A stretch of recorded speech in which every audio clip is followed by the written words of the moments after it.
Yeah, I'm gonna do a little garden update.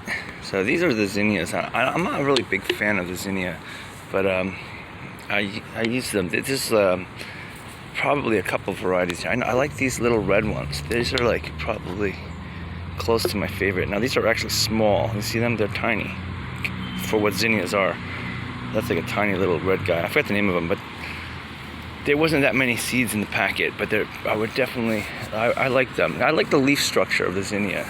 And this zinnia, you can't really see on the camera. It's not really giving you the hue that I can see outside the camera. But I guess it's a double, some kind of double. And because I don't think it's exactly like this one. This one's not double, but maybe this is. It's just not so. Who knows? I don't know. But I know that I got the purple ones and the red ones. Generally, that's all I used. But I did have some were in a mix. Like this little orange guy, that's a zinnia. And I don't know, I want to see if they can naturalize. That's what would be cool. And I know this soil here is so poor that it's like, really everything, even the really super tough guys have a hard time in this conditions. It's ultra drained soil for one. It's a little bit industrial waste, and we also got UV reflection coming off the surrounding buildings, and it's getting a lot of UV radiation, and the toxicity of the soil, and it doesn't hold water. The soil is getting a little bit more enriched. When I was recently digging in some bulbs, and the smell of the soil was improved. Because usually it's the same dead, dusty, waste soil. The whole area is that way, everywhere. And with the amendments and I think that the taking off, this was all one uniform field of mugwort, and having removed that, that's helping the bacterial growth and fungal growth in the soil. The soil life is improving. So I was pleased that the soil smell had a variety of different sweetness. So that's an improvement, where before it was a uniform kind of industrial, dusty waste.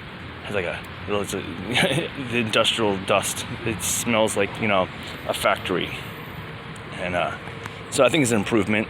I want to point out that these guys, in the conditions I had them, and I planted these in very varied ways, but in where they decided to germinate and how they decided to germinate, their cycle is kind of like, it barely gives them enough time to get proper seeds. So these are bloomed. These are like the favorite of the pollinators. They really love these things. Everybody, they come climbing around. They kind of, right now it's cleared. It's interesting how like sometimes it's the cooling of the weather, I suppose, but you see that there's not so many pollinators around, and they're all uniformly absent.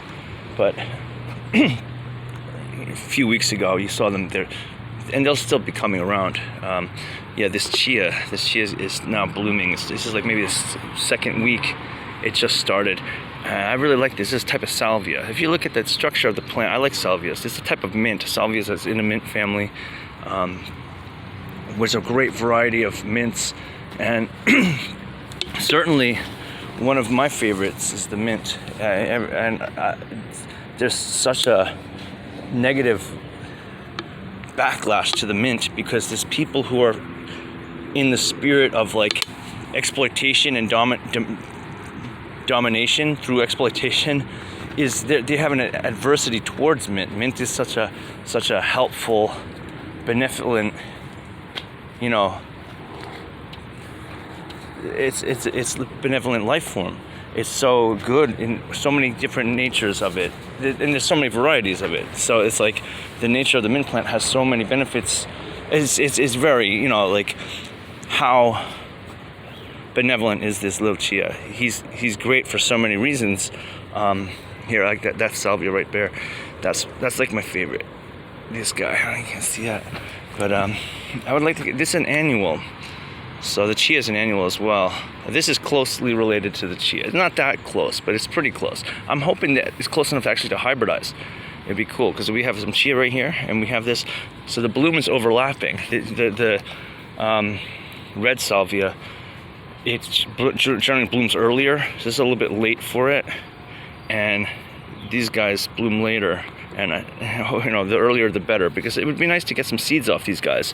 So from here on, is this going to get to a seed stage? Not really enough time. Not really enough time. It's almost enough time, but not quite. But perhaps you might get the overlap. Yeah, like this is a type of sunflower. It's a new variety. That's new to me, but I think it's relatively newly developed. It's kind of a long blooming, continuous blooming. It's called Sensation. But I was looking into it. Supposedly it does have seeds, but not many. So somehow it does wind up, because it's a type of hybridized plants. They have like a little bit of oddities in how they behave. But there's supposedly some seeds can come off of it. But hopefully we can also get some cross-pollination. So there's other sunflowers. There's really not that many sunflowers. I was hoping to get them because the conditions didn't really. I have like here, that's a good sunflower head that's just sitting there, which is some hybrid, maybe like Lemon Queen or something, or Sunspot. But it's a pretty good umbel right there, the heads. And I'm just going to leave that there. I was thinking of maybe just planting them up in pots so that they have a better chance. If I just leave them there, they're not going to have such a good. There's a good chance that a few of them might drop and regrow. I would actually say there's a pretty good chance. It's high, pretty likely. I think I'm just going to leave it there.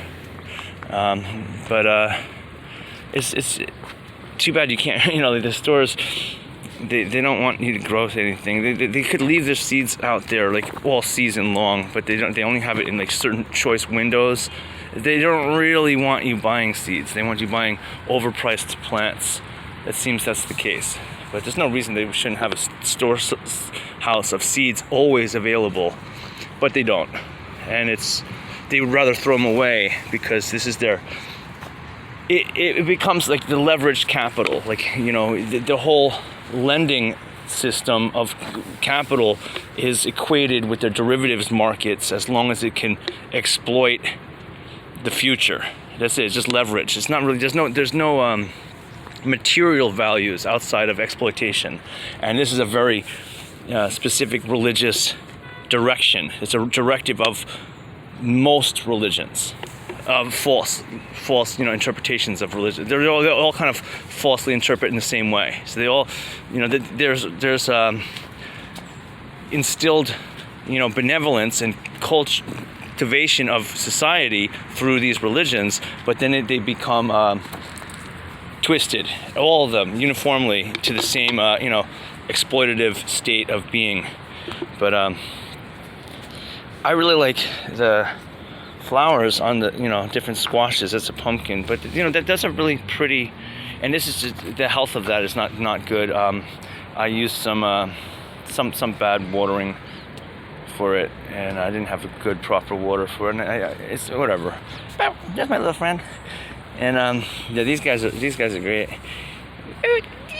He can hear. He knows. He likes his name. When I had given him a name, and he responded with acceptance of the, and he's he got offended. I just laughed and giggled and walked away. But he liked the name I gave him, and so he's like, yeah, and he responds to it. I only gave it to him once, but I saw the acceptance that he had, and it was interesting. I was like, wow. I call him Zwinks because I gave him the name Zwinky, and Zwinky is a little dinky, but Zwinks, he likes Zwinky better for whatever reason. So I had given him a few different names before, but that name he liked, and then he kind of responded to it. But anyway,